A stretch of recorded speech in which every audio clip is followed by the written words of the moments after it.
Evangelho de Jesus Cristo, conforme escreveu Mateus. Eu vou ler a princípio esse texto, capítulo de número 19.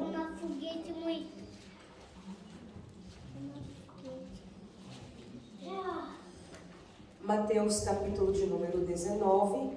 Agradecer também aos irmãos que nos hospedam ali, ao Sebastião e Masdudete, ao casal que nos buscou ali em Zurique. Eu acho que eles não estão aqui hoje, vão vir amanhã, né? Deus continue abençoando. Mateus capítulo 18, a partir do versículo de número 3. Quem achou diz amém. Amém. Diz assim a palavra do Senhor. Então, alguns fariseus chegaram ao pé dele, tentando-o e dizendo-lhe: é lícito ao homem repudiar a sua mulher por qualquer motivo? Ele, porém, respondendo, disse-lhe: não tendes lido que aquele que os fez no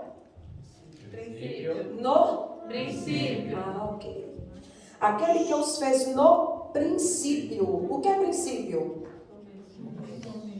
Começo. Origem.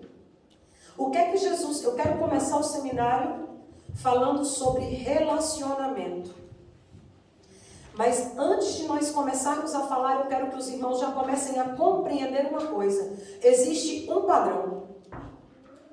Existe um princípio. Existe uma origem. Existe um modelo. E esse modelo é de Deus. Aleluia. Então, o que é que Jesus está dizendo para os religiosos? Porque nós sabemos que os fariseus é um grupo de pessoas religiosas. Eles são doutores da lei, ou seja, eles examinaram as escrituras, eles conhecem as escrituras, eles sabem todas as vertentes teológicas da época, mas eles são secos.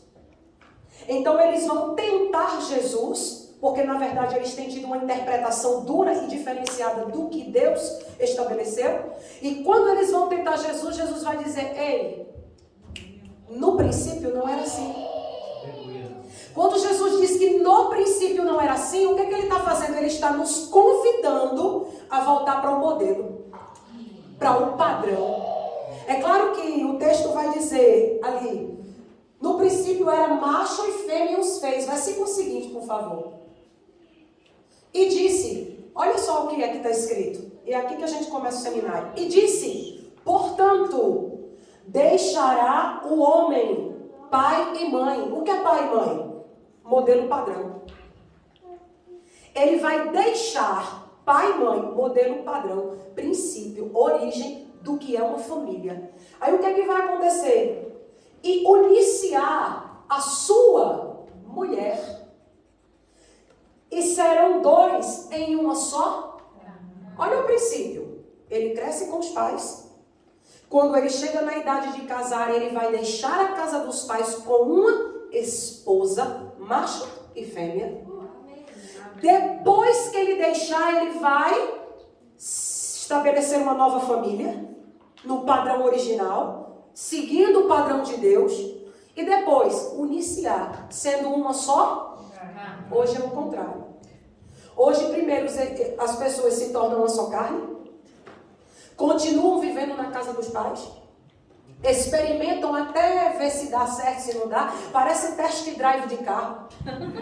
Mas não é. Então a pessoa começa a fazer, eu vou experimentar para ver se dá certo, se é como eu quero, se é como eu não quero. Aí quando passa um certo tempo, que por uma razão ou outra precisa, então vamos casar. Então veja que eu quero começar esse seminário nessa noite dizendo isso, por quê? Porque nós vivenciamos um período das inverdades. Vivenciamos um período nessa geração onde o errado parece que é certo e o certo parece que é errado. A palavra do Senhor vai dizer que o mundo jaz no...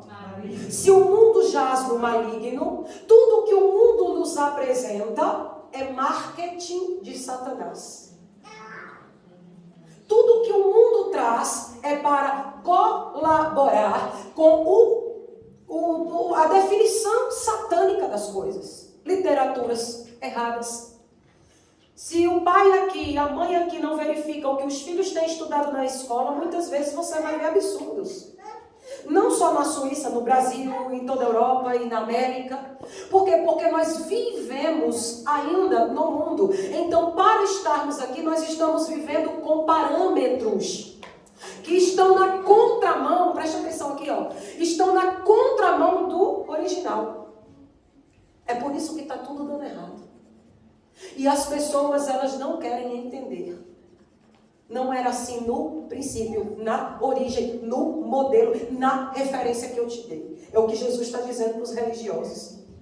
Amém? Amém. Então, queridos, entenda. Quando a gente fala de palavra, a palavra do Senhor, ela é uma aliança. As leis estabelecidas são as leis da aliança. A própria arca, quando veio, é chamada de arca do concerto ou arca da aliança. Jesus, quando veio, ele disse: eu estabeleço convosco uma nova e eterna aliança. É relacionamento. A Bíblia é um livro de relacionamento.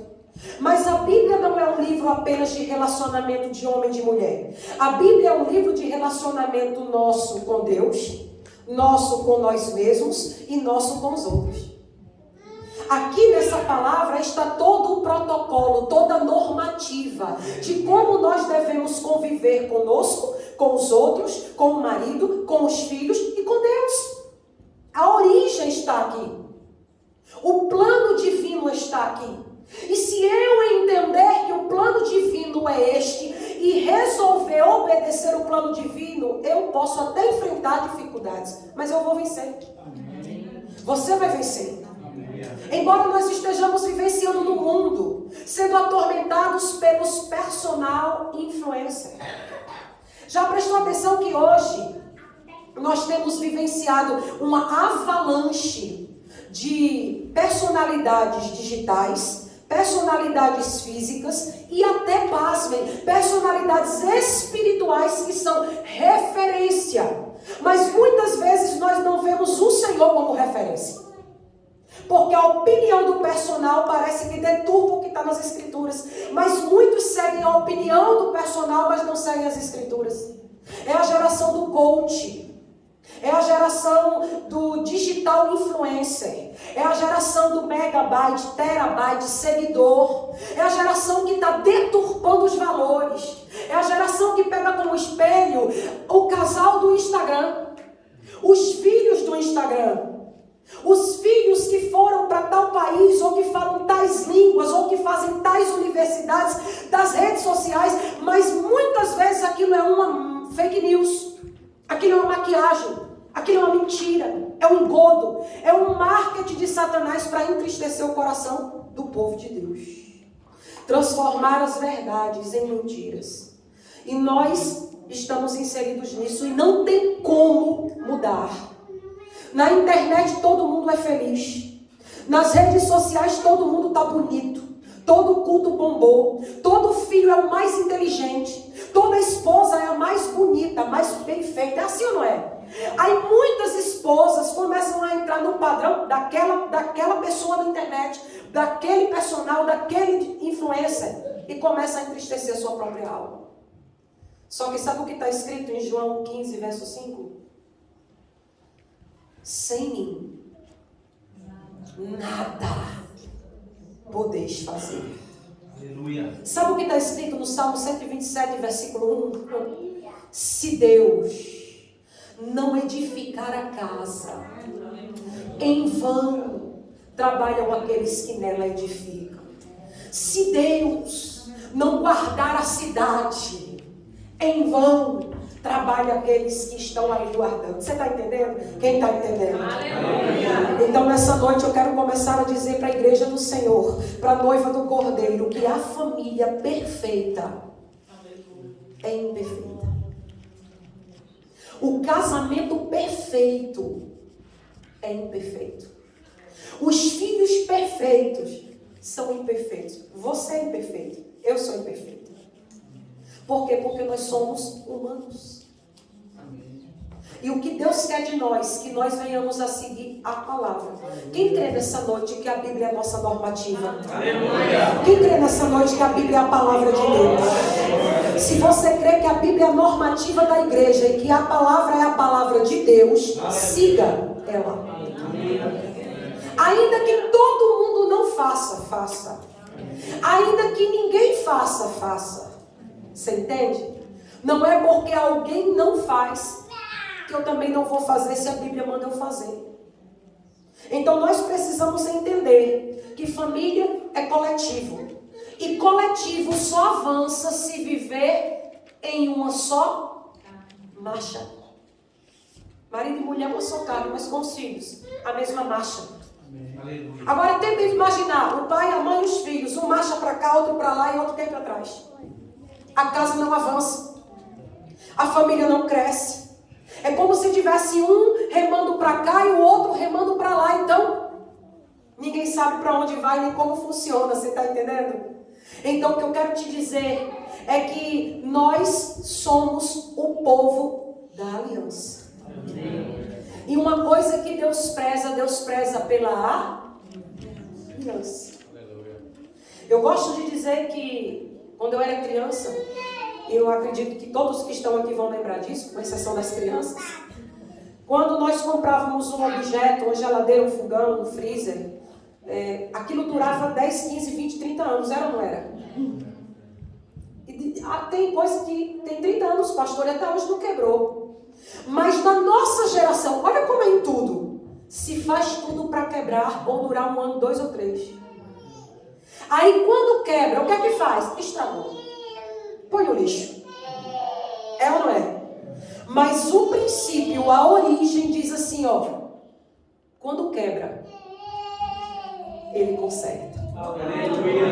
Você está entendendo? Eu quero começar te dizendo que há conserto. Que há jeito. Que tem jeito. Até porque está escrito, eu não esmagarei a cana trilhada. E nem apagarei o pavio que fumega. Você entendeu? Você entendeu de verdade? Tem cana trilhada que não está perdida. E tem pavio quase apagando, chama quase apagando, mas ainda vai pegar fogo. Aleluia. Louvado seja o nome do Senhor. Então, queridos, nós vivenciamos uma geração de grandes influenciadores que querem deturpar a palavra, querem deturpar a verdade, querem deturpar as coisas da origem, do princípio. E nós precisamos entender que nós temos um padrão bíblico a ser seguido e esse padrão bíblico ele tem que continuar sendo seguido. Então, na sua cabeça já coloque isso. Eu vivo no centro da vontade de Deus. Embora para você seja imperfeito, Deus ele sabe o que ele está fazendo. Amém? Então deixará o homem pai, mãe e se unirá à sua mulher e serão ambos em uma só carne. Então veja que existe um protocolo, existe um padrão. Pode voltar para o slide, por favor? Existe um padrão que tem que ser seguido. E esse padrão é divino. A Bíblia vai dizer que Deus é o Deus que estabeleceu tanto aliança, irmãos. Ele estabeleceu tanto aliança e preza tanto pela aliança, que eu me lembro de certa feita, Deus olhou para Josué e disse assim para Josué, vocês vão entrar na terra prometida, vocês vão usufruir da terra prometida, mas eu tenho uma coisa para dizer para vocês. Vocês não façam aliança com os povos daquela terra. Não façam alianças com os povos daquela terra. Pode deixar ali na segunda página, na próxima. Escuta aqui. Não façam aliança com os povos daquela terra, porque eu sou o Senhor quem tem uma aliança certa para você. Só que escuta. Quando a palavra do Senhor foi falada para Moisés, o povo ia entrar na terra prometida. Quando eles vencem Jericó e depois Ai, vai chegar um grupo de pessoas perto dele, com roupas velhas, com sapatos velhos, com odres velhos, com pães embolorados. E a Bíblia vai dizer que aqueles homens chegam para Josué e dizem assim, ô Josué, de onde nós viemos é muito distante, é muito longe. É tão longe que quando nós saímos de lá, nossas roupas não eram velhas, nossos sapatos não eram gastos, esses pães não eram bolorentos e esses odres não estavam rotos. Aí sabe o que Josué fez? Sem orar, Josué fez uma aliança com eles.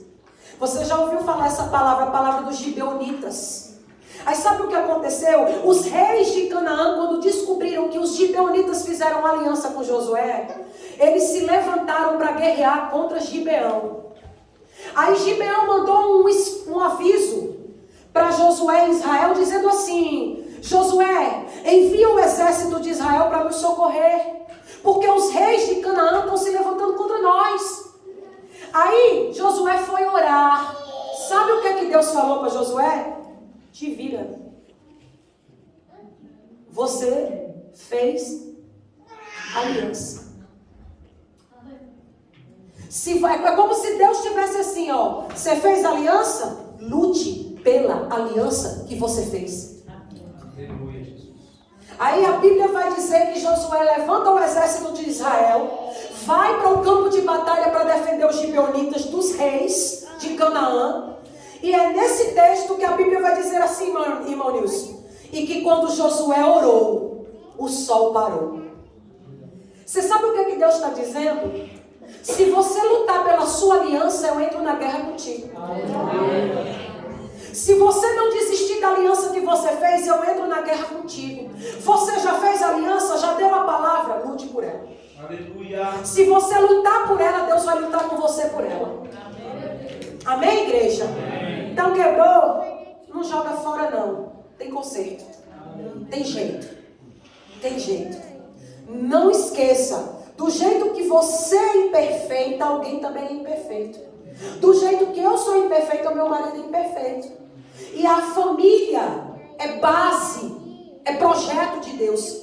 Está na criação. Está no projeto da criação. Deus, quando cria tudo, Ele diz: é bom, é bom, é bom, é bom. Mas quando Ele cria o homem sozinho, Ele diz: não é bom. Não é bom. Que o homem esteja, far-lhe-ei uma adjuntora. Você sabe o que é adjuntora?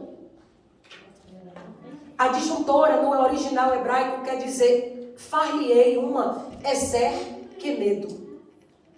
Ezer-kenedo, irmão Peter, é isso aqui, ó. Muro ao redor. Você está entendendo? É Deus estabelecendo a família. Ele está dizendo: criei tudo, preparei o ambiente, criei o homem, mas não é bom que o homem esteja só. Aí quando ele estabelece isso, ele diz assim: façamos o homem e a mulher, macho e fêmea, a nossa imagem. Aí a Bíblia vai dizer que quando ele cria a mulher, no original ela é ezer-kenedo, é muro de proteção. Então a esposa no casamento, a mulher para os filhos, ela é muro de proteção, é muro ao redor. É por isso que outro texto vai dizer: a mulher sábia edifica, a tola derruba. Então, pastora Edilane, o que a gente está fazendo hoje aqui? Construindo tenda. Porque quem construía as tendas era um casal. As mulheres com os homens. Mas quem armava as tendas eram as mulheres. Então, se ela tem preguiça, ou ela não tem força, ou ela não tem disposição para fincar o martelo no chão firme, o que é que vai acontecer? O vento dá e a tenda dela cai. Por quê? Porque ela montou mal. Porque ela não teve estrutura. Por isso que a mulher tola, a mulher rixosa, a mulher iracunda, ela, além de destruir a casa dela, ela destrói o caráter dos filhos. Por quê? Porque ela foi constituída por Deus por um propósito. Qual é o propósito? Muro de segurança. Aí você vai ver essa palavra no original escrita só mais 2 vezes. Sabe qual é a segunda vez? Salmo 46. Deus é o nosso ezer-kenedo. Aleluia! Glória a Deus. Deus está comparando eu e você. Estou falando um pouquinho para as mulheres, como muro de proteção. Porque dentro de uma família, meu esposo vai falar disso amanhã, cada um tem um papel.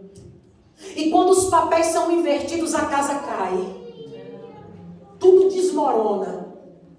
Qual é a outra parte que vai falar que ela é desse texto original hebraico Ezequiel? Lá em Isaías, quando o povo do reinado do norte foi parar na mão dos sírios. Tiglat-Pileser invade Israel, pega o povo de Israel, mata um bocado dos jovens. E aí era costume dos sírios escrever com tatuagens o nome dos entes que ele perdeu na pele. Mas Israel não tinha esse costume. O que é que as mulheres israelitas faziam quando perdiam seus filhos? Elas iam no ferreiro, mandavam o ferreiro escrever o nome dos filhos no ferro.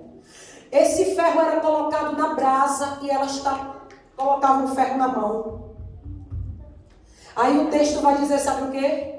Que elas começam a clamar e a dizer, Deus se esqueceu de nós. Deus nos desamparou. Aí Deus enche Isaías e diz, assim diz o Senhor.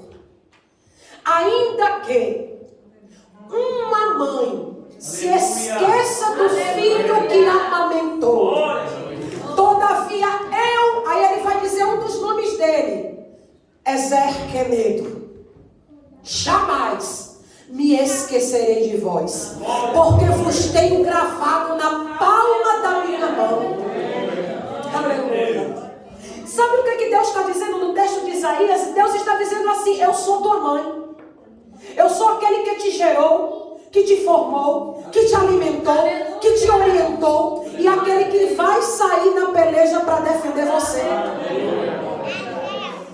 Por que eu estou dizendo isso? Porque tudo parte de um projeto original. O projeto da proteção, da criação, da multiplicação, do zelo, da comunhão. Aí quando você vai observar o texto de Deuteronômio 6 que está aí, é Deus falando na lei. Aí Deus vai falar o seguinte aí, ó. Que todas estas palavras, que palavras originais da lei? Que todas estas palavras que hoje lhe ordeno estejam no seu coração. Ensine-as com persistência aos seus filhos. Olha o que está escrito no versículo 7. Converse sobre elas quando estiverem sentados nas vossas casas, quando estiverem andando pelo caminho, quando vocês forem dormir e quando vocês se levantarem. Sabe o que Deus está dizendo? Isso aqui é um conceito familiar. Deus está dizendo, além de você saber a minha direção, você ensine a minha direção aos seus filhos. Quando vocês estiverem conversando, quando vocês estiverem andando, quando vocês forem dormir ou quando vocês se levantarem. Por quê? Porque a nossa obrigação é aprender e passar para frente. Aleluia. Entende isso? Nós precisamos saber e continuar aplicando. Esses dias, pode passar o slide, por favor. Esses dias eu vi um texto que meu esposo me mostrou de um sheik árabe. Ele dizia, num texto muito grande, mas teve uma parte que ele disse assim, ó, eu andei de camelo. Não, ele dizia, meu avô andou de camelo, meu pai andou de camelo, eu andei de camelo, meu filho anda de BMW, mas o meu neto vai voltar a andar de camelo. É muito profundo isso, por quê? Porque nós queremos poupar os nossos filhos. E por pouparmos tanto, nós criamos uma geração fraca. Uma geração que não tem a força que você tem, a garra que você tem, o despertar que você tem. Por quê? Porque você e eu poupamos demais. Por quê? Porque a gente não quis deixar com que eles tivessem as faltas, que eles tivessem os sofrimentos, as abstinências. Então a gente faz sacrifícios para poder dar a ele coisas que, mesmo você podendo, não é para dar. Eu quero que nessa noite os irmãos entendam que eu não estou levantando nada contra os filhos aqui, viu? Para não ficar com raiva de mim. Mas é uma orientação de Deus isso aqui. Amém. Para o nosso próprio bem no futuro. Então o projeto de Deus é Deus constituir o que depois? Família. Depois da família vem a igreja. E depois vem outras coisas. Então veja a prioridade de Deus. Primeiro Deus acima de tudo. Constituição familiar. Zelo, proteção familiar. Que você vai entender sobre isso melhor amanhã. Aí depois, igreja. Porque eu sei que aqui não tem muito esse costume, mas no Brasil o pastor Gilmar conhece. E quem já se converteu no Brasil e teve alguns anos de jornada ministerial, vai entender o que eu estou dizendo. Nós viemos de muitas situações onde parece que os maridos ou as mulheres só são crentes dentro da igreja. Aí eles não têm tempo para nada. A mulher não tem tempo para casa, para os filhos, para o marido. É ciclo de oração, consagração, é monte, desce monte. Faz tudo, mas não tem a organização dentro da casa dela. Aí chega em casa, faz tudo errado. Não vou entrar nessa parte ainda, que aí amanhã o negócio vai ficar mais rochado, como diga para ele. E tem homens que são tão crentes na igreja, em casa são endemoniados. São tão endemoniados que um dia uma criança disse assim para o pastor: pai, eu queria muito que a gente morasse na igreja. Pastor, a gente não pode morar na igreja? Aí o pastor disse: por que, meu filho? Porque aqui na igreja meu pai não bate na minha mãe. Meu pai não briga com a minha mãe. Você entende? Então, existe um cronograma de Deus, um equilíbrio, que a gente pode fazer todas as coisas, mas se você entender, a prioridade de tudo é Deus. De tudo é Deus. Acima de tudo é Deus. Acima de todos é Deus. Depois, família. Depois, igreja. Aleluia. Então, veja que se você for observar, a palavra do Senhor, ela entra com um projeto de salvação familiar. Escute aqui, eu coloquei como exemplo ali aquele texto de Gênesis 7, que é o texto que você conhece muito, que fala de Noé.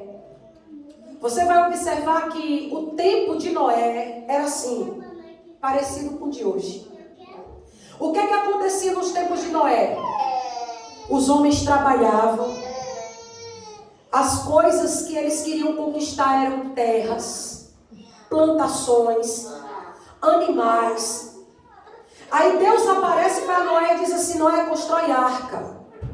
Aí Noé começa a construir arca. O que é que Noé está fazendo? Acompanha. Noé está dividindo o tempo dele com equilíbrio. Noé está tendo o tempo dele com Deus, o tempo dele com o trabalho, o tempo dele com família, o tempo dele para construir arca. Construir arca é o que? Ministério. Aí todo mundo caçoava de Noé. Noé era uma piada da época. Que arca? Não tem chuva na terra, nunca caiu água do céu. E esse homem está aqui anunciando que vai vir um dilúvio. Que loucura é essa? Só que você sabe o que aconteceu, né? Quando o dilúvio caiu, tudo que era terreno foi destruído pelas águas. A única coisa que sobreviveu foi a arca. Enquanto tudo era destruído, a arca subia. O dilúvio caía e a arca subia. Aleluia. O dilúvio destruía e a arca subia. Você entendeu? Só que, embora a salvação seja individual, o projeto de Deus é familiar. Amém. Você vai ver Deus olhando para Noé e dizendo assim para Noé: Noé, chegou o tempo. Você construiu arca há muito tempo. Mas agora chegou o tempo de você entrar na arca. Entra na arca. Mas não vai entrar sozinho não, Noé. Vai entrar tu, a tua esposa, teus filhos e tuas noras. Aleluia. Você entendeu? Aí quando eu leio esse texto, eu me lembro de um outro texto. Qual o texto? O texto de Josué que foi lido aqui.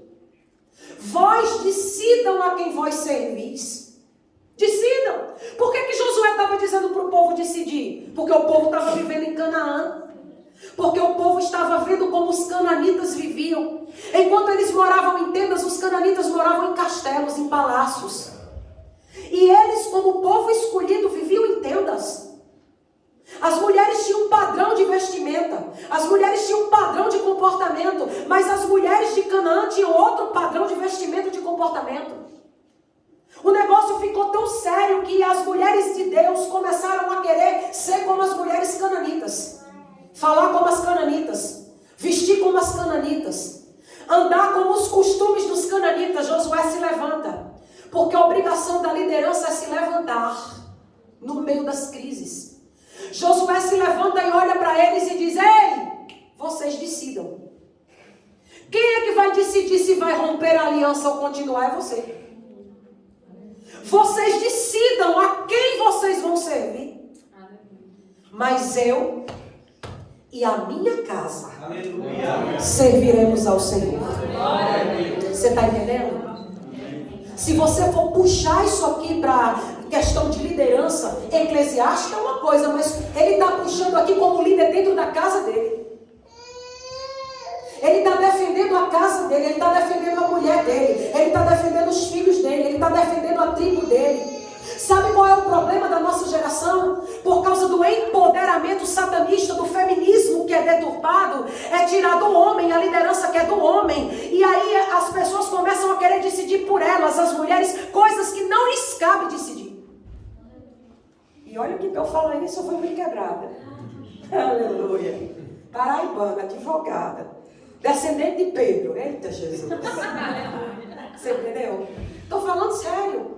Quando a posição que Deus nos coloca é trocada, a casa cai. Josué ele se levanta e diz: epa, para aí. Bota aqui ordem nessa tenda aqui. Eu quero convidar você a botar ordem na sua tenda. Escolha a quem vocês vão servir. Ou aos costumes da terra, ou ao costume da regra. Ou ao costume da terra, ou ao costume das escrituras. Ou ao padrão da terra, ou ao padrão original. Ou ao padrão da terra, ou ao padrão bíblico. Ah, mas eu não gostei.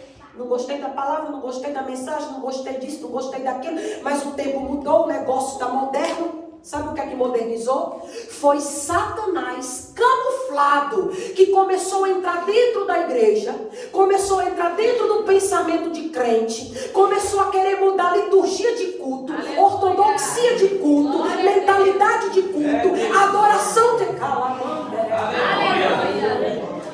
Aleluia. Aí se você for prestar atenção, isso é todo um sistema de trevas. Por que, pastora Emilane? Porque é um padrão mundano. E quando eu falo de mundo, eu não estou falando de um país, eu não estou falando de uma cidade, eu não estou falando de uma região, eu estou falando de um padrão satânico que camufladamente entrou dentro da igreja. Aí o que esse padrão faz? Quer mudar a liturgia do culto, a revelação da palavra, a adoração do louvor. Aleluia. Você está entendendo? Existe uma regra. Pastor, e qual é a regra? Palavra. Aleluia. Aí, num caso deste, quando eu não faço isso, o que é que vai acontecer comigo? Eu vou viver de teatro. Eu vou viver de mentira. Eu vou viver de sofisma. Eu vou viver de aparência. Eu vou viver de engodo, de engano. Por quê? Porque eu finjo que está tudo bem para não dar o braço a torcer. Para não me render à normativa. Mas eu me aliancei com a normativa, mas eu não aceito muito aquilo. Se não aceito muito aquilo, então essa aliança é apenas um disfarce. Porque na verdade a pessoa está divorciada de Cristo. Está dentro da igreja, mas não é crente. Você está entendendo? Mas é uma realidade, queridos irmãos. É por isso que a gente não tem visto mais aquele padrão de antigamente. Você sabe o que está escrito em Provérbios? Não removam os marcos antigos, colocados pelos vossos pais. Aleluia. Porque marco antigo é limítrofe. Sabe o que é limítrofe? Porque naquela época, os campos, as terras e os países não eram delimitados por uma cerca. Os campos, as terras, a divisão da fazenda de fulano e de ciclano eram delimitadas com marcos. Marcos eram limítrofes. Quer dizer o quê? Até aqui eu posso ir. É meu. Mas passar para cá eu já não posso. Por quê? Porque é de outro. Você está entendendo? Quando eu removo o marco antigo, eu estou querendo mover princípio. Quando eu movo o princípio, aí vai entrar naquela palavra que um abismo puxa outro. Abismo. E quando eu vejo, eu me perdi dentro daquilo que eu recebi para administrar. Eu vou ser cobrada além daquilo do que... Você está entendendo isso aqui? Amém. É por isso que Josué se levanta e diz: opa, eu não lutei até aqui para perecer. Eu não abro mão da minha casa. Se vocês quiserem romper a aliança, problema de vocês. É o que Josué está dizendo, mas eu E a minha casa, porque a minha casa tem líder. A minha casa tem líder, a minha casa tem Deus, a minha casa tem regra. Aleluia. Está entendendo? Para viver na sua casa tem a sua regra. Mas para viver na casa dele, do Senhor, tem a regra dele. Glória a Deus.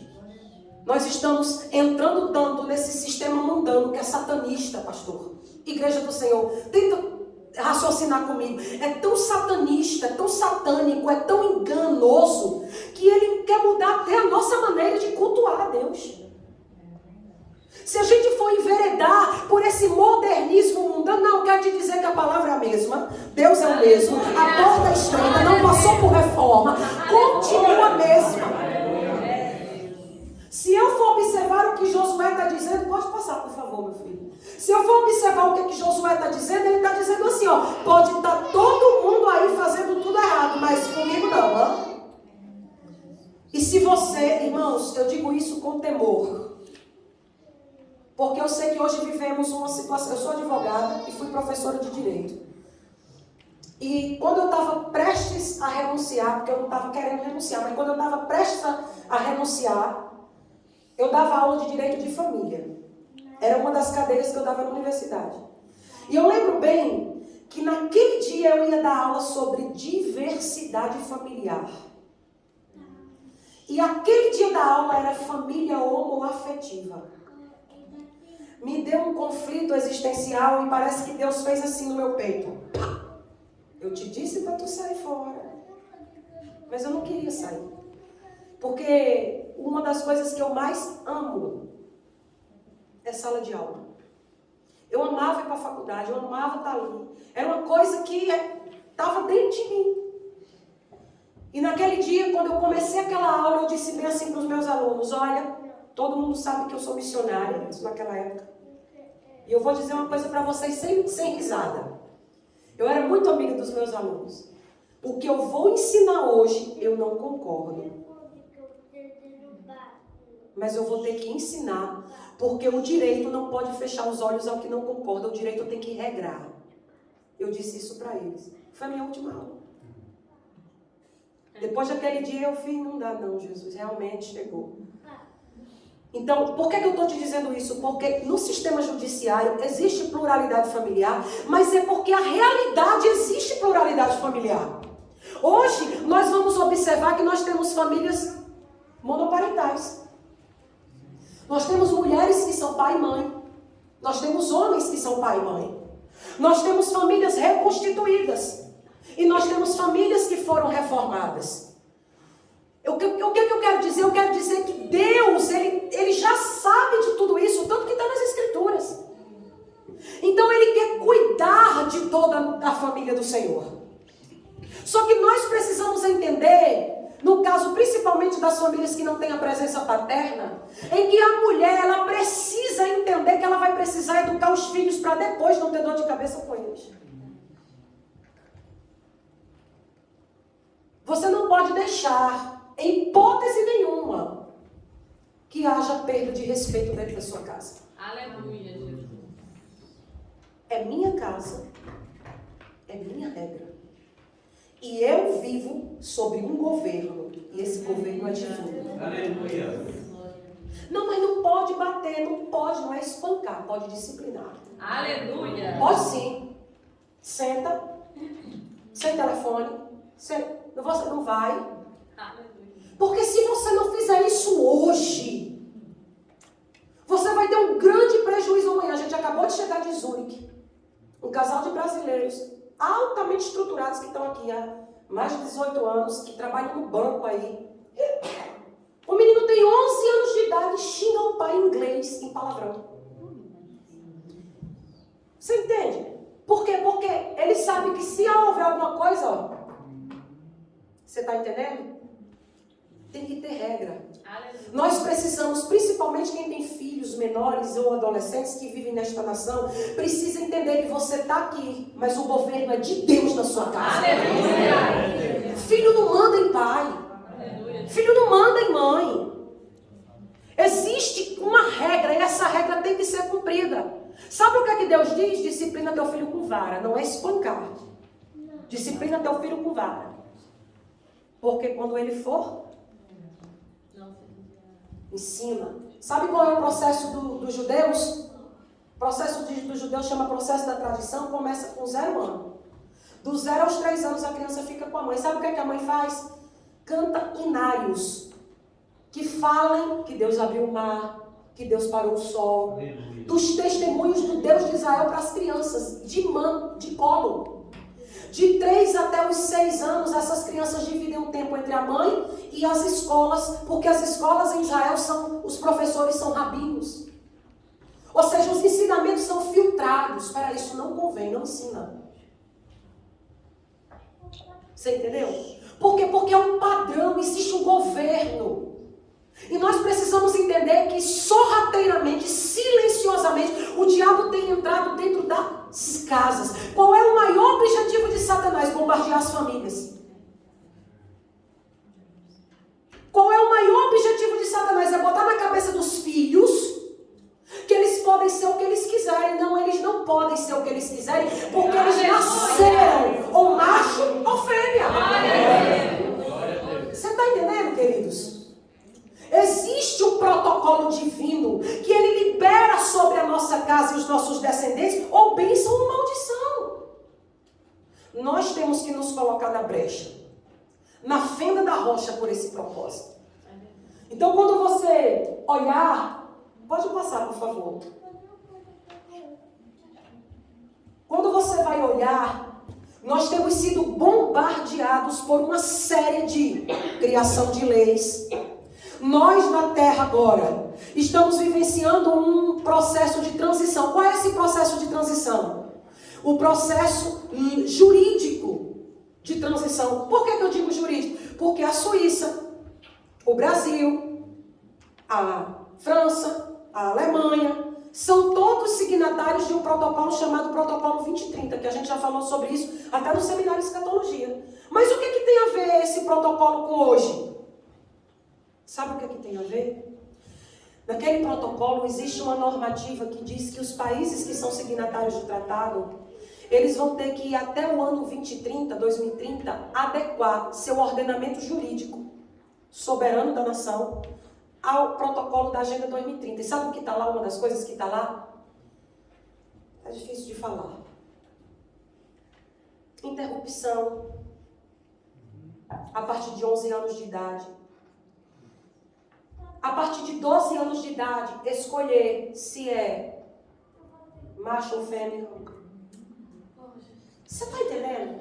Por que estão batendo tanto na tecla de gênero? Por que estão querendo tanto destruir a família? Por que estão querendo tanto deturpar os valores? Sabe por quê? Eu vou te dizer por quê. Porque precisa ter menos vida na terra. Porque precisa ter menos procriação na terra. Porque terra com terra não semeia. Nem semente com semente semeia. Eu vou falar assim. Você está entendendo? É. Porque tem que ser terra com semente para gerar. Senão não gera. Então eles querem forçar um protocolo de ideologia de gênero para quê? Para não ter vida. Para não ter natalidade. Porque se não tem natalidade, para eles controlarem tudo no sistema, é melhor. Só que muitas pessoas não veem assim. Elas veem como um empoderamento, como uma independência, como um avanço, mas isso não é avanço, é retrocesso. Só que enquanto Deus estiver na autoridade da tua casa, aleluia, e você se disponibilizar a ficar na brecha, Ele vai lutar por você. Amém, irmãos? Na página 23, nós vamos começar com alguns tópicos que são considerados como inimigos da família. Porque nós temos inimigos na família? Temos. Primeiro, nós temos inimigos externos, que são esses que eu estou falando. Políticas públicas, leis, essas coisas que a gente está vendo de sistema de trevas que vai querendo modernizar em todas as áreas. Só que a família também enfrenta inimigos internos. Você sabe por que inimigo interno? Porque o maior inimigo da família está dentro, não está fora. Porque quando dentro a gente não consegue a organização, a estruturação, botar em prática aquilo que tem que ser colocado em prática, o que é que vai acontecer? Dentro apodrecendo, por fora fica fácil de atacar. Mas enquanto dentro estiver forte, enquanto dentro estiver seguro, os ataques externos, eles podem até dar uma tremida, mas eles não botam a casa abaixo. Agora, quando o inimigo vem de dentro, o campo de batalha passa a ser outro. Por quê? Porque quando é que o inimigo vem de dentro? Quando a gente começa a perceber que dentro do sistema familiar, dentro da casa, na convivência familiar, as pessoas começam a se isolar. É a minha vida e a sua vida. É o meu dinheiro e o seu dinheiro. É o meu carro e o seu carro. Você está entendendo? O egocentrismo que é ativado pelo materialismo, ele começa a mudar isso aqui, ó. E depois ele muda isso aqui. Um dos piores inimigos de dentro da família. Os de fora você já sabe quais são. Mas os de dentro da família, um dos piores inimigos que tem são a divisão dentro de casa. É a tua vida, a minha vida, eu vou seguir assim, você segue assado, eu quero isso, você quer aquilo, não há uma comunhão. A marcha não é única, entende? Não anda-se pelo mesmo objetivo, não se busca a mesma coisa. E muito do que se acontece nessa divisão de dentro, um dos principais motivos é esse aí, ó, o materialismo. Aí você vai ver o que está escrito em Mateus, capítulo de número 6, versículo 21. Onde está o teu tesouro, aí também está o teu coração. Para muitos pais, o tesouro ainda é os filhos. É o casamento. Para a esposa, para o marido, é ou não é? Mas para muitos isso se perdeu. Para muitos é assim, ó, quer saber? Eu vou viver minha vida, tu vive a tua e deixa que cada um viva a dele. Quer saber? Ó, fez 18 anos, é maior, tô nem aí. Ah, quer saber? Eu tô tão cansada, dá um tablet aí na mão desse menino para ele calar a boca. Não, acontece, é normal. Mas não pode ser vício. Entendeu? Porque nós somos uma geração robô. Quando eu chego aqui na Suíça, que eu entro nos trens, eu fico chocada. É todo mundo com o fone no ouvido e o celular na mão. Eles não falam, eles não se comunicam, eles são robôs. Costume cananita. Mas você é israelita. Vou repetir, porque só 5 entenderam. Costume cananita, mas a igreja é israelita. Você entendeu? Claro que a gente gosta, eu amo tecnologia, mas a gente não pode deixar aquilo nos dominar. O materialismo faz com que você trabalhe 80%, mas queira trabalhar 100%. O materialismo faz com que você durma pouco, falte o culto, não dê atenção ao seu marido nem à sua esposa, para você ganhar 25 francos de hora a mais. O materialismo tem escravizado pessoas, e principalmente num país como a Suíça e como a Inglaterra. Mamon atua na Suíça e na Inglaterra de uma maneira muito mais evidenciada do que nos países vizinhos. É tão forte isso que todos entraram na comunidade econômica europeia, mas nem a Suíça mudou a moeda, nem a Inglaterra mudou a moeda. Por quê? Individualismo. Eu sou melhor. Eu sou mais rico. Eu sou mais mamon. E aí vem israelita para a terra e começa, ó, sem perceber, pastor. Sem perceber, igreja. Começa a enveredar. Por quê? Porque o costume aqui é fazer assim, o costume aqui é trabalhar assim, o costume aqui, entendeu? Esse costume mundano, satânico, ele começa a entrar dentro da gente. E tem hora que eu digo, epa, Satanás, sai pra lá. Aqui não. Aí esses dias o meu esposo disse assim, ei, irmã, você tá com muitas horas de celular. Eu fiz, tem nada não, 7 dias sem internet. Fazer um propósito de 7 dias. Gente, eu nunca imaginei dizer para Deus, Senhor, eu vou fazer um propósito de 7 dias sem rede social. Mas é verdade. É uma coisa impressionante, porque manipula a gente. Aquilo ali. Aquilo vai manipulando a gente até controlar. Daqui a pouco você não tem dinheiro. Você tem dinheiro? Não, tenho não. Tenho no celular. Na conta digital. Você vê que é um sistema que puxa tudo para ali. Aí você fica igual um robô. Primeiro fizeram com a gente igual com o bicho, né? Colocaram na gente aquela máscara, depois uma caderneta de vacina. Eu me lembro quando eu fui levar uma cachorrinha que eu morei em Portugal. Um tempo eu queria levar uma cadela minha para o Brasil. E aí eu tive que chipar a cadela, vacinar a cadela, pegar uma carta. Alguém já teve essa experiência? Quando aconteceu aquilo na pandemia que eu tive que vir para cá, para a Suíça, aí eu digo, meu Deus, eu estou igual a Maia. Porque eles fizeram a mesma coisa com a gente, só nos chiparam, porque ainda não é o tempo. Mas vai chegar o tempo. Porque está no protocolo 2030. Ah, mas eu li. Leia de novo. Valendo de novo para você ver se não está ali subliminarmente. Você está entendendo? Então o materialismo. Você quer mais? Quer mais? Aí, sabe o que acontece? O tempo passa, você não jantou com seu marido, não jantou com sua esposa, não participou da vida dos seus filhos, não conversou com eles, não teve reunião familiar, não instruiu eles quando sentou, não instruiu eles quando jantou, quando almoçou, não teve nada disso. Por quê? Porque não deu tempo, você precisava ganhar 25 francos a mais.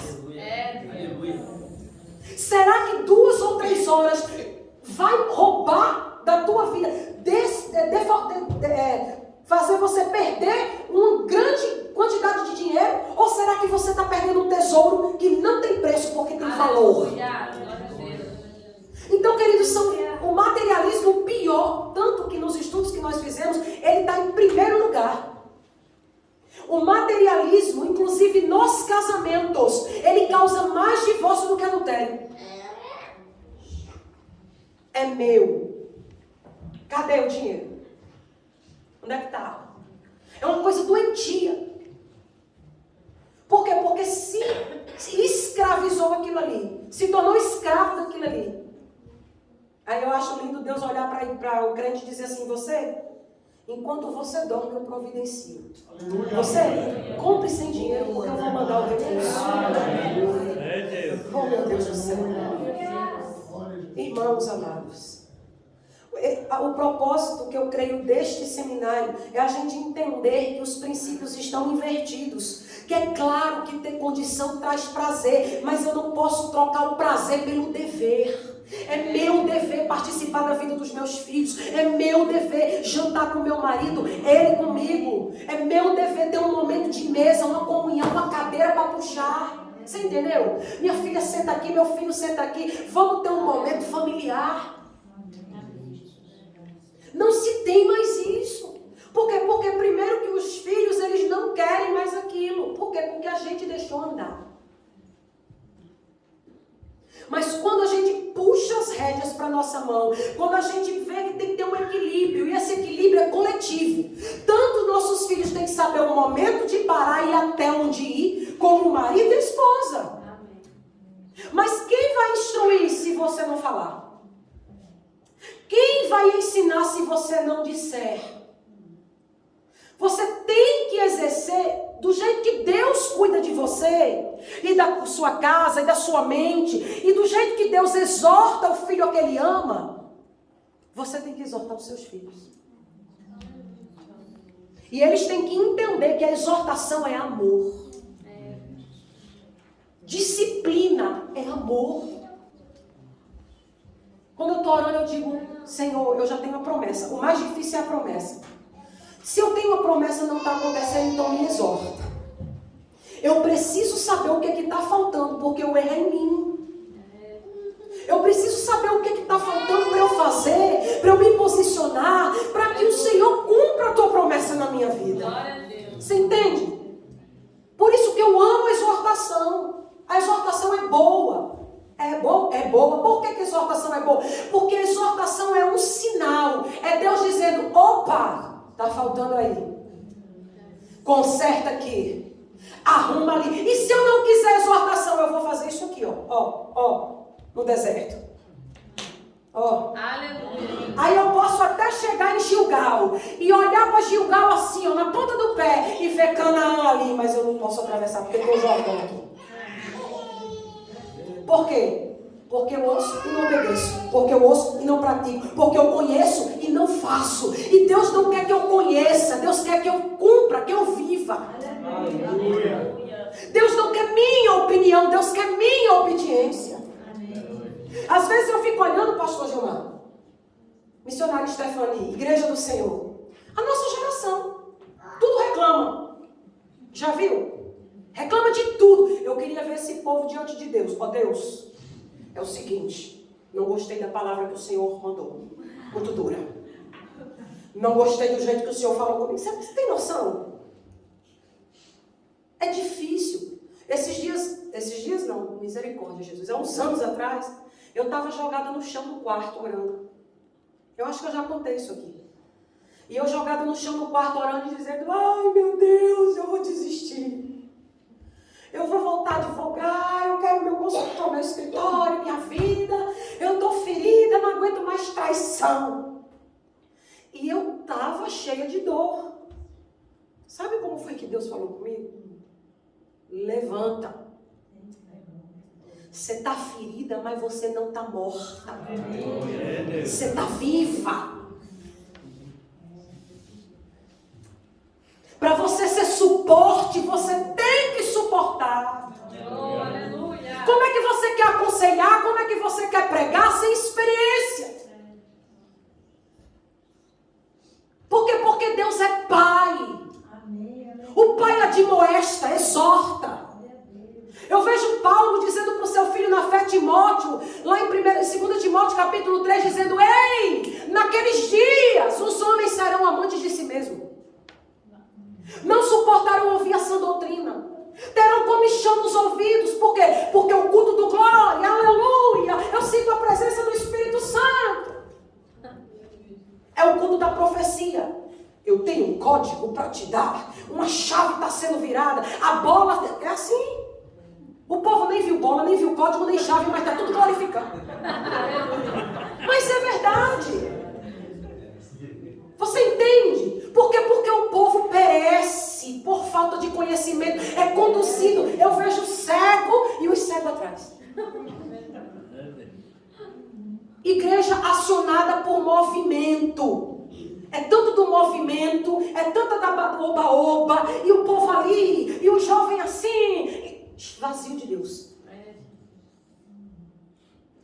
Quando você vê o crescimento saudável que Deus tem no lugar, aleluia, é a palavra sendo pregada, porque a palavra entra até a divisão da junta e da medula. Aleluia. A palavra entra onde o psicólogo não entra, a palavra entra onde o remédio não entra, a palavra entra onde a medicina não entra, a palavra traz a vida, a palavra dá vida. Você está entendendo? Aí o que é que Satanás fez? Vamos pegar o sistema de trevas, mudar a liturgia da igreja, vamos mudar o caráter da igreja, vamos mudar o caráter do culto, porque mudando o caráter do ensinador, muda o caráter da família. E por quê? Porque está escrito nas cartas do apóstolo Paulo, aquele que está instruindo, instrua. Aí aquele que está ouvindo, ele está ouvindo e quando ele ouve, o que é que acontece dentro dele? Uma metanoia. Ele começa a ser transformado. Aí daqui a pouco ele está vivendo 2 Coríntios capítulo 3, versículo 18. Ele está andando, refletindo como espelho. Glória de Deus. Parece com Deus, caráter de Deus, família de Deus, essência de Deus. Você está entendendo? Só que o que é que o diabo derrebasse? O que é que o diabo fez? O diabo pegou e tirou a Bíblia. Você vai ver igrejas lotadas de gente com a Bíblia fechada. Os pregadores profetizando, dançando, dancinha, tanta dancinha, e tome dancinha, dancinha, e profetizando, e profetizando. E eu olhando assim, eu vejo um monte de gente marchando com Satanás dentro da igreja. Por quê? Porque não tem visão espiritual. Porque não sabe entender o que é de Deus e o que não é de Deus. Quando eu olho para o avivamento em Atos capítulo de número 2, eu vou olhar para o Espírito Santo de Deus revelando para a igreja o que é avivamento. Porque em Atos dos Apóstolos capítulo 2 é a maior experiência que a igreja primitiva passou para começar o empoderamento espiritual. Porque quando o Espírito Santo desceu, a palavra do Senhor vai dizer, e ouviu-se um som, aleluia, que desceu do céu, aleluia, como um vento. Um vento que invadiu todo aquele ambiente. os apóstolos estavam sentados. Porque está dizendo no texto que eles estavam sentados. E ouviu-se um som. E o som era de onde? Do céu. E quando o som do céu veio, o que aconteceu? Soprou um vento. Soprou um vento. Aí quando aquele vento entrou e todo mundo começou a se movimentar. Porque o Espírito Santo, quando chega, tem movimento. Tem movimento, tem movimento. Mas não é movimento terreno. Esse movimento não é animamento. Esse movimento não é entretenimento. Esse movimento é espiritual. Entrou o vento. Quando entrou o vento, o que aconteceu? Eles se levantaram. Porque está escrito assim: e encheu a casa onde eles estavam sentados. Por quê? Porque discípulos sem o vento do Espírito sentado, com o vento do Espírito de pé. Aleluia. Aí com o vento do Espírito, o que aconteceu? E viu-se entre eles, ó, visão. Ai, mas o primeiro sinal que o Espírito Santo de Deus trouxe não foi línguas? Visão. Está escrito na Bíblia, na sua, na Bíblia e na minha. E viu-se, depois do vento. Quem é o vento? O Espírito, o Ac. Viu-se, abriu os olhos. Aleluia. Senhor. Abriu-se os olhos. E quando se abre os olhos, o que é que acontece? Visão. E quando eles começaram a olhar um para o outro, o que é que eles viram? Línguas repartidas. Aleluia. Como de fogo. Agora olha que interessante. Língua de fogo. Tenta imaginar então qual é a visão que um apóstolo está tendo, que Maria está tendo, que aquelas mulheres estão tendo ali. Que foram vistas por eles línguas repartidas de fogo sobre eles. Aleluia. Já viu uma vela acesa? A chama parece o quê? Uma língua. É ou não é? Oh, meu Deus. Eu sei que é seminário e eu sou meio doidinha assim, irmão. Eu começo a sentir a presença de Deus. Eu começo a cair. Você está entendendo? Era fogo. Língua de fogo. O que quer dizer então naquela metáfora de Atos 2, a língua de fogo? Quer dizer que o Espírito de Deus, que desceu naquele lugar, sobre todos eles, deu primeiro visão e depois a cada um uma capacitação divina. Aleluia. Aí a Bíblia vai falar de língua estranha e língua das nações, porque estavam ali medos, pardos, romanos, prosélitos, gentios e judeus. É ou não é? E eles ouviam na sua própria língua, porque quando a profecia vinha, era para dizer: o Senhor é o meu pastor e nada me faltará. Ainda que eu ande no vale da sombra da morte, não temerei mal nenhum, porque Ele está comigo. O seu bordão e o seu cajado me consolam. Sabe quando é profecia? Quando eu digo na palavra, decreto na palavra: 1000 cairão ao meu lado e 10.000 à minha direita, mas eu não serei atingido. Sabe o que é profecia? Os meus filhos não povoarão o inferno, mas eles se assentarão à mesa comigo e são como flechas na mão do arqueiro. Você é a maior autoridade dentro da sua casa.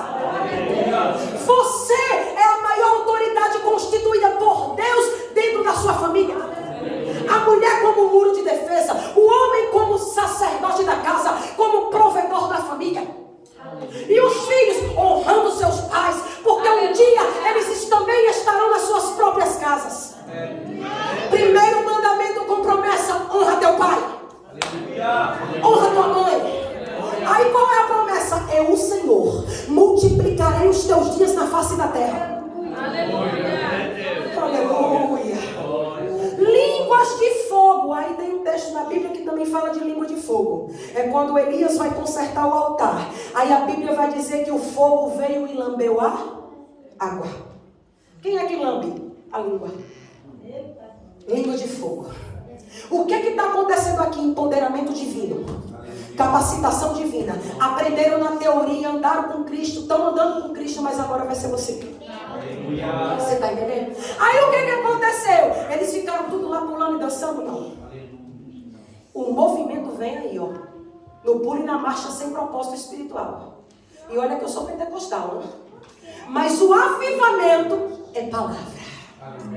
Quando disseram assim, tão bêbados, por quê? Porque eles estavam dançando, porque eles estavam empoderados do Espírito Santo, eles se movimentavam. Aí quem vinha dizer tão bêbados? São galileus. Galileus eram acostumados a serem analfabetos e bebarrões.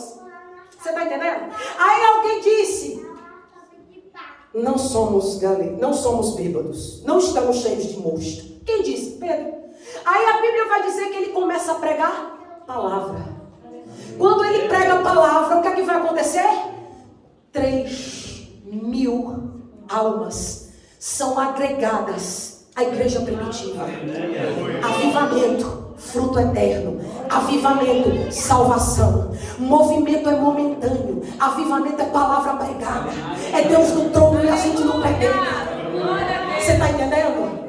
Sua casa precisa de avivamento. A minha casa precisa de avivamento. O teu casamento precisa de avivamento. O meu casamento precisa de avivamento. O teu ministério precisa de avivamento. O meu ministério precisa de avivamento. Ele, Pai, você está entendendo? Nós temos sinais em cima de sinais. E o que é que está faltando? A casa está caindo, o filho está na droga, a filha na prostituição, está no vício, está apostatado. E a pessoa está fingindo que está tudo bem atrás de horas. Não paga horas em preço de oração para tu ver o que Deus vai fazer. Faz o compromisso de dizimar a Deus tempo para tu ver o que Deus vai fazer. Aleluia. Eu fui moço e hoje eu sou velho, mas eu nunca vi o justo mendigar o pão. Olha a promessa, nem a sua descendência desamparada será. Aleluia. O materialismo faz com que cada membro da família ache que ele é o dono da vida dele, que ela é dona da vida dela. Então a marcha não é uma, é dividida. E quando a marcha é dividida, o negócio começa a perder o equilíbrio. Passa para mim, por favor. Aleluia. Louvado seja o nome do Senhor. Pode passar, já falei nisso. Provérbios 3:12. Um exemplo de família que não se prendeu ao materialismo. Conhecido da Bíblia. Isaac, Rebeca, Esaú e Jacó. Você tem noção de que Deus estava prosperando Isaac? Escute aqui uma coisa. O que é que acontecia antigamente na lei de possessão, de posse de terras? Antigamente, quando alguém estava peregrinando na terra e ele não achava poço de água, ele cavava poço e se ele achasse água, a lei dizia que a terra era dele. Então olha o que Deus fez com Abraão. Sai da tua terra, da tua parentela, da casa dos teus pais, vai para onde eu te enviar, porque em ti serão benditas todas as famílias da terra. A gente já sabe disso. Aí Abraão sai de Ur dos Caldeus e começa a peregrinar. Nas peregrinações de Abraão, ele não sabe, mas ele vai começar a entrar em Canaã depois que ele sai da Filístia. Ele vai pisar numa terra chamada como Carvalhais de Manre, em Gênesis 12. Quando ele chega ali, em Gênesis 12, Deus se revela para ele. E diz assim, Abraão, olha a terra. Aí Abraão. Aí Deus vai dizer, você está vendo a terra? Estou vendo, Deus. Será tua e da tua descendência. O cara não tinha nada. Algum gado, alguma comida, uns pães, uns trigos. Aí Deus está dizendo assim, ó, será tu e dos teus filhos. Ele nem filho tinha. Você conhece a palavra. O que vai acontecer? Ele peregrina na Filístia, ele peregrina no Egito, ele peregrina em Canaã, ele compra as terras dos Carvalhais de Manre, que é o limítrofe das terras de Israel. Cada poço que ele cava, que a gente sabe que foi entulhado, era Deus dizendo assim, ó, presta atenção aqui, que Deus estava fazendo assim, ó, Abraão, vai. Para onde? Eu vou te dizendo. Vai. Abraão vai não. Não tem água, não tem não. Cava poço. Onde ele cavava tinha água. E a lei dizia, a terra que tiver água é tua. Olha o que Deus estava fazendo. Abraão não sabia de nada. Deus estava fazendo assim, ó. Vai indo, cavando poço e vou te dando água. E quando eu te der água, a terra é tua. O que Deus estava fazendo com Abraão? Puxando o mapa. Dando terra. E quem tinha terra era rico. E quem tinha água? Mais rico ainda. Porque água não tinha naquela época. Passado o tempo, Abraão morreu, vem Isaac. Tem uma crise na terra por causa do pecado do homem. Deus fecha o céu. Aí a Isaac vai ser peregrino na terra. Isaac sabe que ele é herdeiro das terras. Só que Isaac pega a saca de semente e pensa, escuta isso aqui, ó, que alguém pode não entender. E diz assim, ó, eu vou para o Egito. Porque no Egito tem o Nilo. O Nilo é um dos maiores rios do mundo, ali a água não acaba. Aí quando ele está saindo de Canaã, Deus diz assim para ele, Isaac, não desças ao Egito. Você vai ver que até ali ele não falou que ia para o Egito. Ele apenas sai de Canaã e começa a ir. Aí o que Deus vai dizer? Fica em Gerar. Por quê? Subentende que ele está passando pela terra da Filístia, porque depois da Filístia é o Egito. Aí Deus diz assim, ó, fica em Gerar. Só que Gerar só tinha nome que gerava, não gerava nada. Nem os filisteus em Gerar estavam gerando nada. Aí Deus diz, fica em Gerar. Por quê? Porque aí eu vou te honrar. Você sabe que onde Isaac cavou o poço, Deus abençoou. Só que antes disso acontecer, entenda, ele saiu de casa para ir para o Egito. Não está revelado na Bíblia. Mas provavelmente houve um plano familiar. Ele chamou a esposa, os filhos e deve ter dito, vamos para o Egito. Porque sobrou essas sementes. Vamos aqui pegar os jumentos, as carroças, porque era o transporte da época.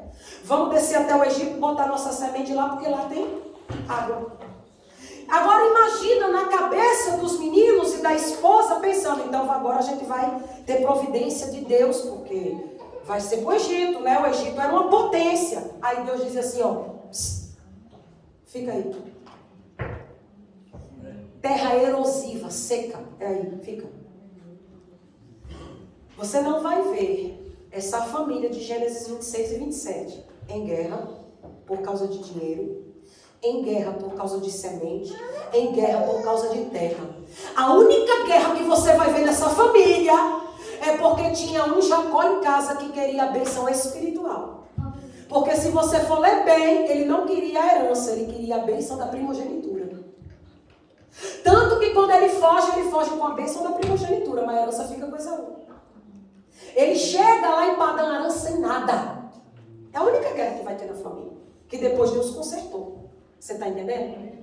Por que eu estou batendo mais nessa tecla? Porque eu quero te convidar a você entender que a família é um coletivo. E o dinheiro do marido é da esposa e da esposa é do marido. E se o filho é menor de idade, está em casa, aquilo tem que ser tudo sentado, conversado, comunicado. Até para que eles entendam que existe um respeito familiar. Aleluia. Pode passar, por favor. Existe um livro que eu publiquei quando eu estava dando aula, chamado Autonomia do Filho e o Poder Parental. Eu escrevi esse livro na época que eu dava aula, porque quando eu vim para a Europa, porque eu fiz esse mestrado aqui na Europa, eu detectei que aqui tinha muito problema sobre autonomia dos pais para os filhos.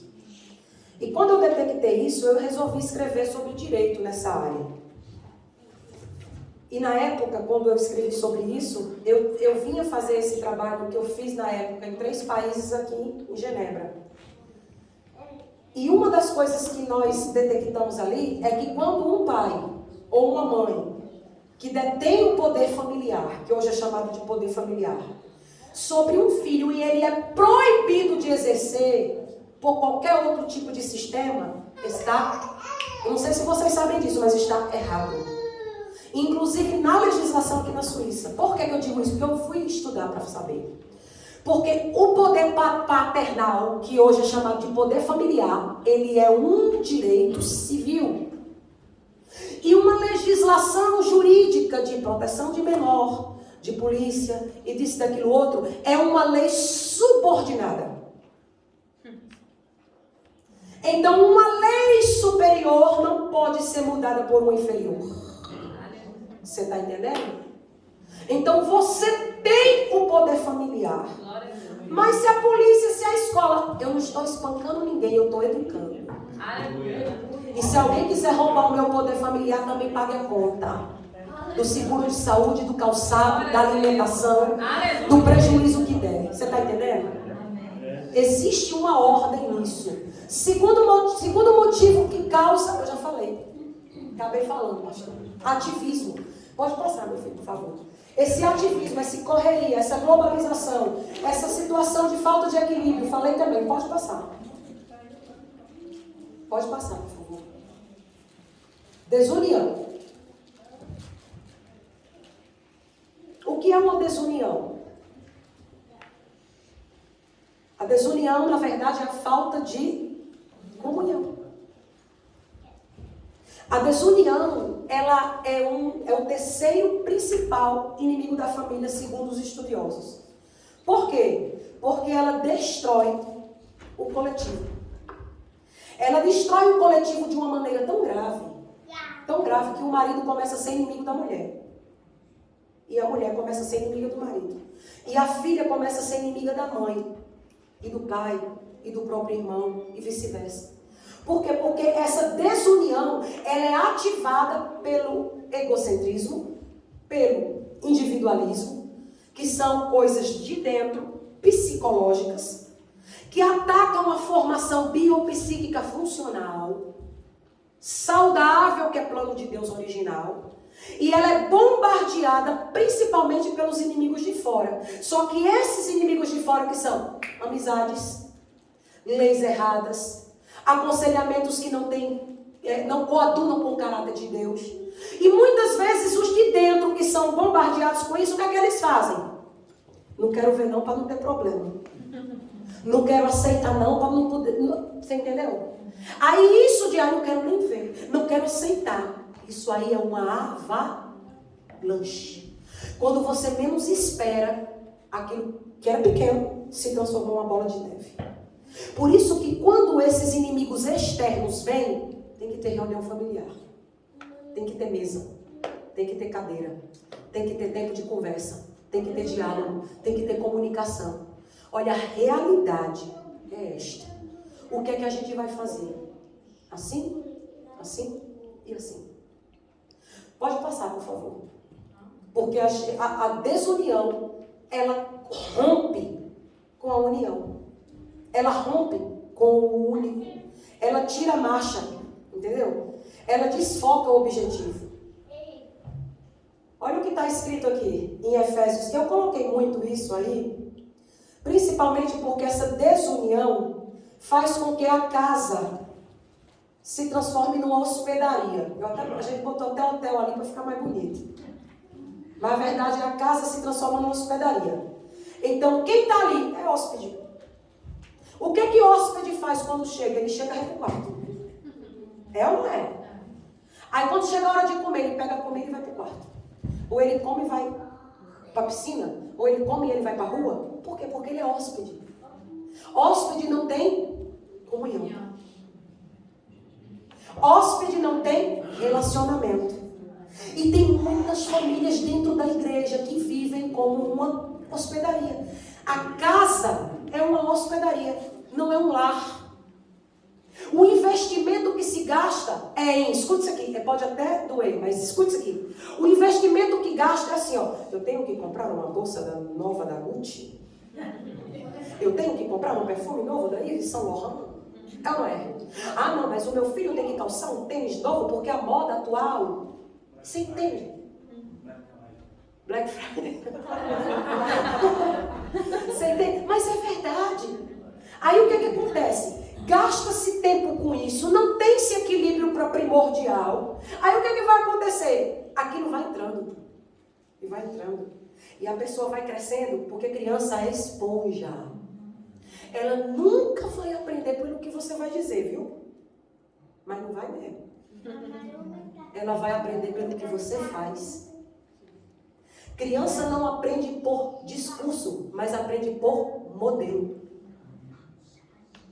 Por que que Deus vai olhar lá no livro de Joel, capítulo de número 2, e vai dizer assim pelo profeta Joel: dize aos anciãos, aos do pórtico da entrada, aos homens e às mulheres e às crianças. Aí ele vai dizer, ó, e aos que mamam, congregai. O que é que uma criança de peito vai entender do que o pastor está falando? Mas Deus mandou congregar. Aleluia. Por quê? Porque ele está entendendo o que você está falando? Não. Mas ele está Vendo. o que você faz. Aleluia. Esponja. Absorvendo. Você está entendendo? Quando uma criança pequena está aqui e aí o pai está adorando a Deus, ele vai aprender a adorar com você. Aleluia. Quando o pai está ajoelhando quando chega na igreja, ele vai aprender a ajoelhar com você. Quando o pai tem reverência quando chega na igreja, ele vai aprender a ter reverência ao Deus que você serve com você. Glória a Deus.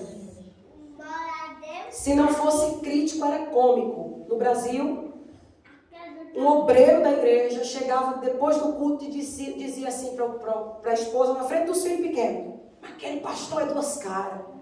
Pensa no homem duas caras. Descia a lenha no pastor. Aí um dia teve um BO na família e o pastor foi lá orar. Porque é assim, né? Tem hora que Deus dá um arroz tão grande que só sai o mal se aquele que falou mal for orar lá. Deus faz isso. Aí o pastor chegou lá para orar. O pastor orando. Terminou a oração. O menino fazia assim, ó.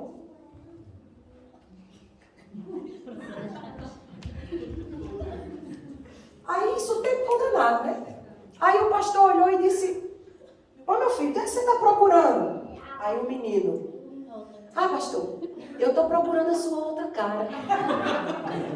Porque o meu pai todo dia diz que o senhor tem duas caras. Aí eu estou vendo essa, quero ver a outra. Verdade.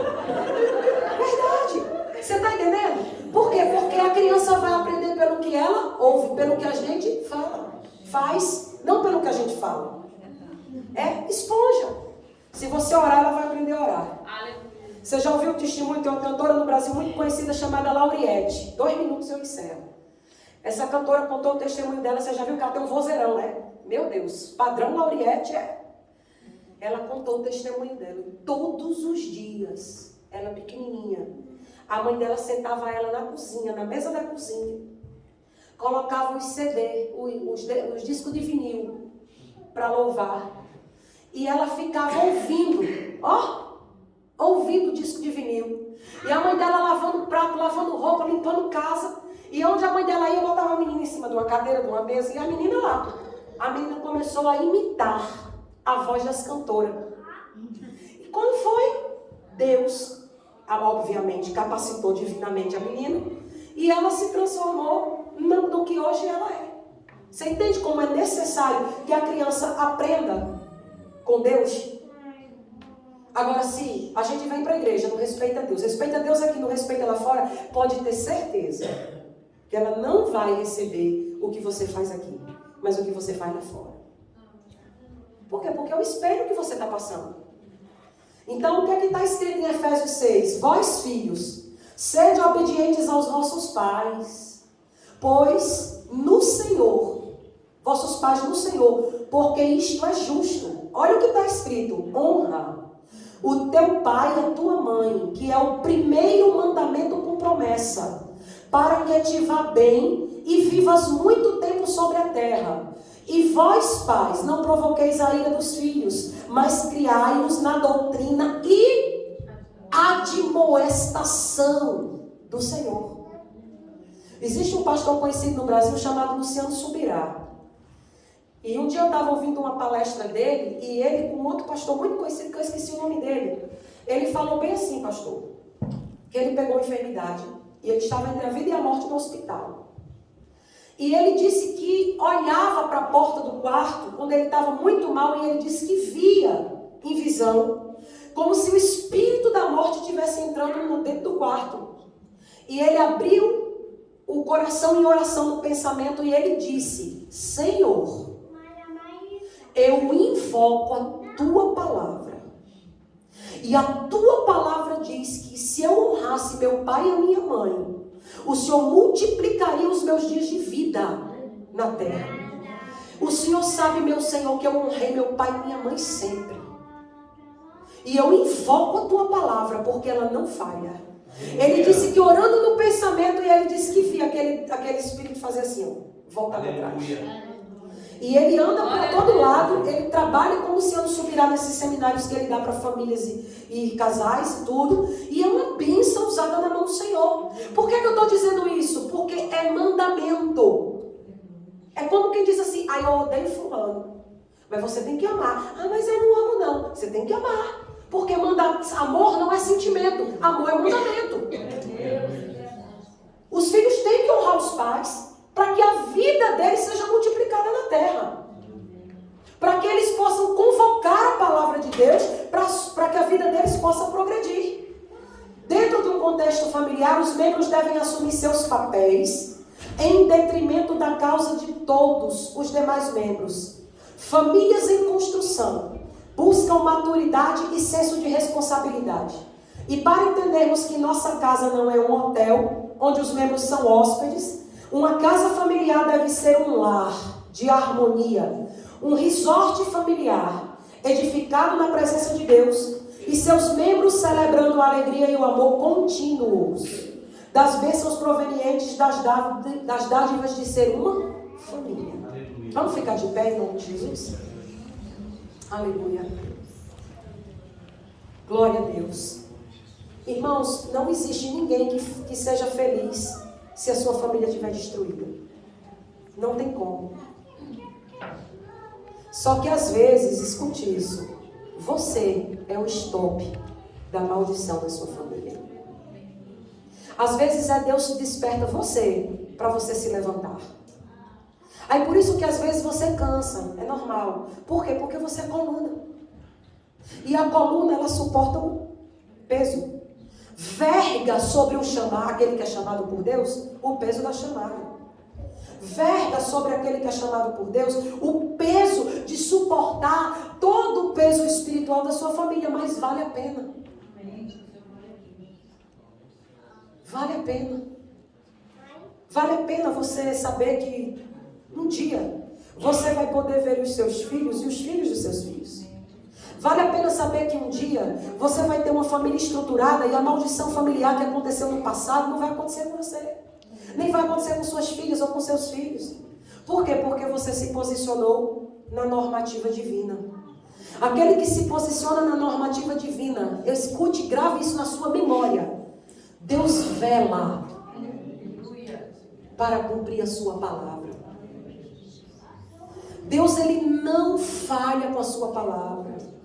Se você estiver andando na palavra, cumprindo a palavra, vivendo a palavra, pode ter certeza, ele estabeleceu um limite para tudo isso acabar, para a maldição parar, para a conversão acontecer.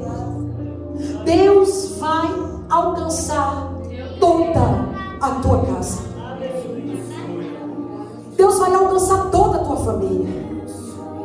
Deus, ele vai entrar aonde você não pode entrar. Aleluia. Deus, ele vai agir aonde você não pode agir. Eu quero convidar você para que você hoje, mais uma vez, entregue dentro do altar do Senhor, no altar do Senhor, todos os teus conflitos existenciais, todas as tuas guerras internas.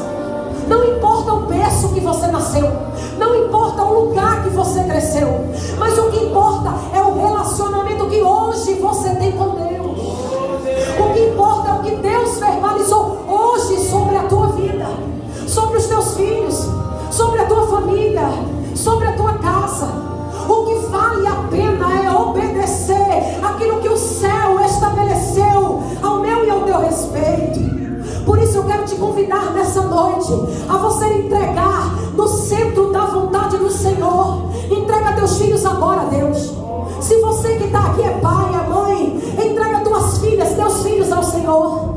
Os teus filhos vão ser o melhor da terra, vão viver no melhor da terra, vão morar no melhor da terra. Eu vim aqui liberar para os teus filhos, e os teus filhos, eles nasceram para brilhar, eles nasceram para vencer, eles nasceram para dar certo. Se alguém disse que você é um projeto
obrigado.